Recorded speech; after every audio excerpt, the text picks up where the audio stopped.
Nous allons à présent découvrir les divisions par 10, 100, 1000. Pour ce faire, nous reprenons le tableau que nous avions déjà utilisé lorsque nous avions abordé les multiplications par 10, 100, 1000. J'ai repris aussi le code couleur que nous avons déjà vu. Pour cet exemple, je souhaiterais donc diviser 13,3 par 10. 13,3, c'est une dizaine, 2 unités, 3 dixièmes.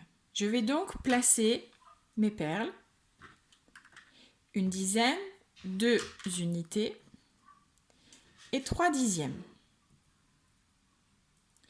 Je vais donc chercher à former des paquets de 10. Une division, on commence par la gauche.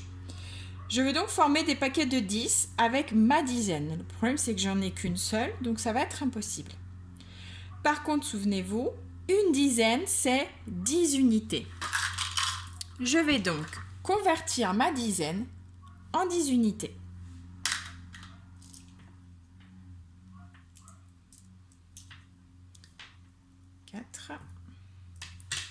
Hop là. 6, 8 et 10. Ok, donc là, j'ai plus rien ici. Dans mes unités, je vais donc cette fois-ci former des paquets de 10. 1, 2, 3, 4. Donc là, j'ai 10. Il me reste 2 unités pour lesquelles je ne vais pas pouvoir former de paquets de 10. Je vais donc encore une fois convertir. Une unité, c'est 10 dixièmes. Donc je vais convertir mon unité en 10 dixièmes.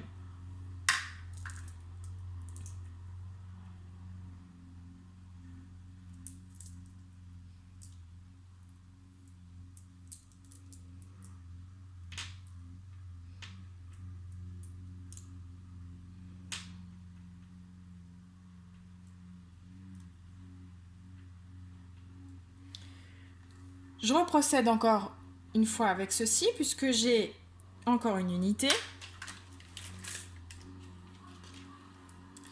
que je remplace encore par 10 dixièmes. 2, 4, 6, 8 et 10. Voilà. Ici, j'ai donc un paquet. Et comme je souhaite diviser par 10, combien ai-je de paquets? 1. Je procède par la même chose ici. Je forme des paquets de 10. 2, 4, 6, 8, 10. Donc là, j'ai un paquet. 2, 4, 6, 8, 10. J'ai un deuxième paquet. Par contre, je me retrouve encore avec un souci. J'ai 3 perles, donc 3 dixièmes, qui ne peuvent pas former des paquets de 10. 1 dixième, c'est 10 centièmes. Donc, je vais remplacer un dixième par 10 centièmes. 2, 1, je vais le ranger, lui. 4, 6, 8, 10. Et je vais faire la même chose pour les deux autres. Donc, encore un dixième qui vaut 10 centièmes. Donc, 2 dixièmes vaudront 20 centièmes. Là, je peux aller un peu plus vite et placer directement 20 centièmes. Bon, alors on a du boulot.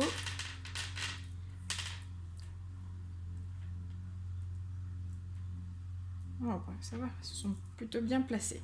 Voilà. Bon, alors je vais reformer mes paquets parce que ça a été le bazar. Donc 2, 4, 6, 8, 10. 2, 4, 6, 8, 10. J'ai donc 2 paquets. Donc 2 paquets de 10. Donc comme je les divise par 10, ceux-là, je les retire. Et enfin, je vais donc faire la même chose avec mes centièmes. 2, 4, 6, 8, 10. Là, j'ai un paquet. 2, 4, 6, 8, 10. J'ai un deuxième paquet. 2, 4, 6, 8, 10. J'ai un troisième paquet. Donc là, je peux directement tout retirer et indiquer que si je divise par 10, si je fais des paquets de 10, j'en ai 3. Donc, qu'est-ce que j'observe? que si je divise donc par 10, j'obtiens une unité, 2 dixièmes et 3 centièmes.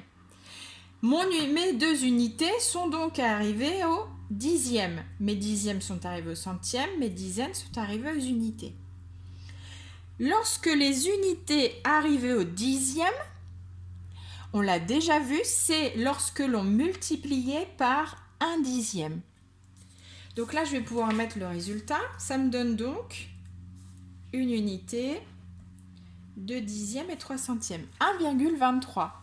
Et donc, je remarque que diviser par 10, c'est la même chose que multiplier par un dixième. Lorsque je multipliais par un dixième, mes unités arrivaient en dixième. Donc finalement, diviser par 10, 100 000, c'est des choses que vous savez, puisque diviser par 100, c'est multiplier par un centième. Diviser par 1000, c'est multiplier par un millième. Et ainsi de suite. Donc on le rend 10 fois plus petit, 100 fois plus petit, 1000 fois plus petit. À vous de jouer!